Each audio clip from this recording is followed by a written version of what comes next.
Hola, bienvenidos a este video. En esta vez vamos a hablar sobre los protocolos de comunicación para HMI. Bien, en este video nos enfocaremos principalmente en el protocolo Modbus y en el tipo Modbus TCP/IP y Modbus RTU. Como introducción, el Modbus es un protocolo de comunicación industrial desarrollado en 1979 por Modicon para que permita unificar la comunicación y tengan un estándar de comunicación para PLCs, HMIs, variadores y diferentes instrumentos y sensores que se permitan integrar con sistemas SCADA. Este protocolo se convirtió en uno de los protocolos más utilizados para la industria gracias a su simplicidad y que se basa en la lectura y escritura de registros.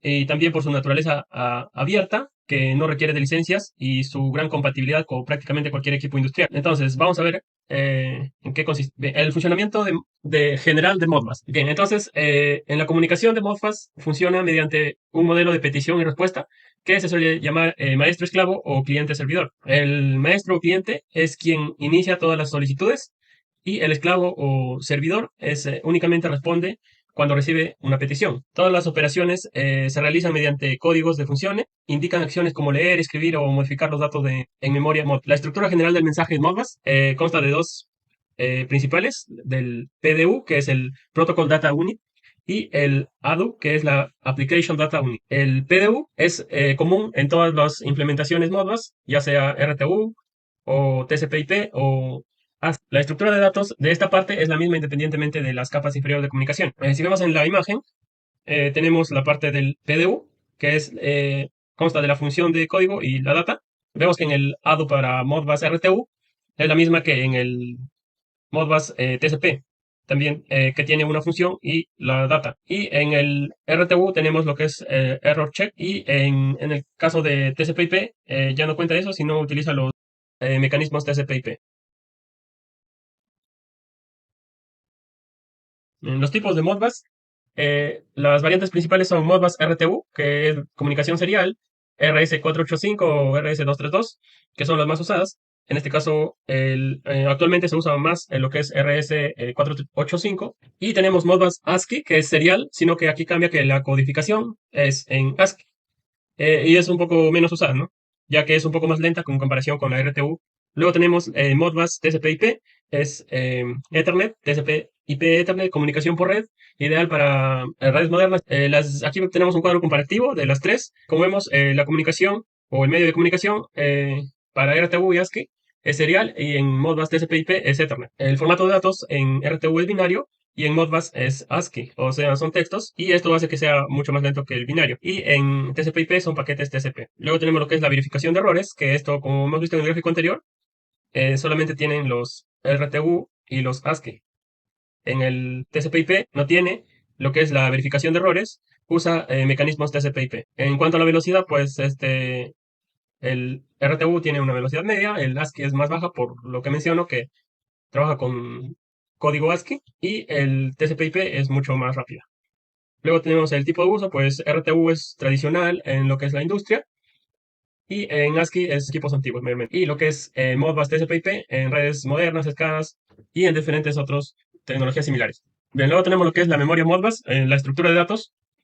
Tenemos cuatro puntos importantes de cómo están estructuradas, ¿no? En este caso tenemos por bobinas, entradas discretas, registro de retención y registro de entrada. Tenemos los tipos de datos, que son booleano y palabras sin signo, y los accesos de maestro, que en el caso de bobinas es lectura y escritura, y en el caso de entradas discretas son solamente lectura. Y en registro de retención, solo en este caso sí permite lectura y escritura, y en el registro de entrada solamente lectura.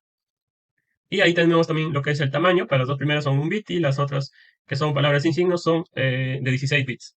El espacio de memoria máximo de cada bloque es de 2 a la 16 elementos, y el rango de dirección de cada elemento está en esa misma cantidad menos 1.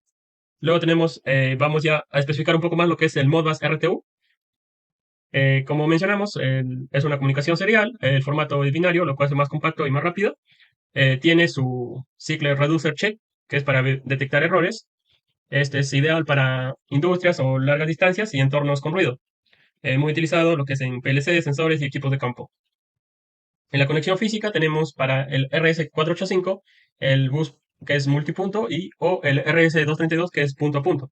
El cableado, tenemos un data más y un data menos. Y para el 232 es Rx y Tx y un GND.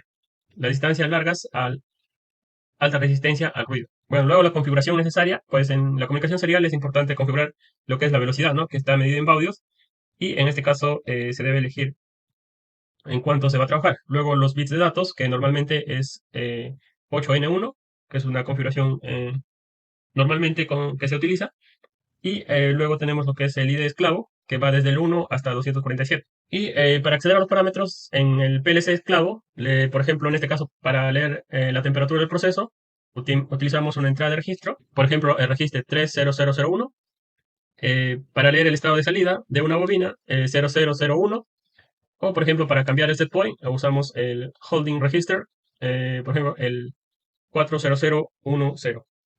Y el ejemplo de lectura sería poder leer el holding registro de tal ubicación desde el COM3, que sería el puerto, con una velocidad de 19.200 baudios en modo RTU. Luego tenemos lo que es el Modbus TCP/IP, que es Transition Control Protocol, y IP, que es Internet Protocol. La comunicación es por Ethernet en red TCP/IP, encapsula los mensajes Modbus dentro de paquetes TCP, no usa detección de errores o CRC, depende de las verificaciones propias del TCP/IP, alta velocidad y fácil integración con lo que es SCADA, servidores y redes modernas, ideal para IoT o plantas conectadas a sistemas distribuidos. Eh, la conexión física, pues, es comunicación por Ethernet o Red LAN, el cable RJ45 hacia un switch o router o directamente a la PC. Desde el PLC a la PC podemos conectar directo o utilizando un switch o router. La configuración necesaria, que en este caso se configura la IP del PLC, el puerto TCP, que normalmente se considera 502, también se debe especificar la máscara de red, no se usa detección de errores, la integridad del mensaje TCP/IP. Los registros Modbus son los mismos que en los RTU. Para acceder a los parámetros en el PLC con la IP especificada, debemos acceder a los registros, por ejemplo, de temperatura, leer las entradas digitales o escribir un set point. Y la lectura se conectaría a la IP especificada y leer el registro en la posición asignada. Y eso sería todo. Gracias.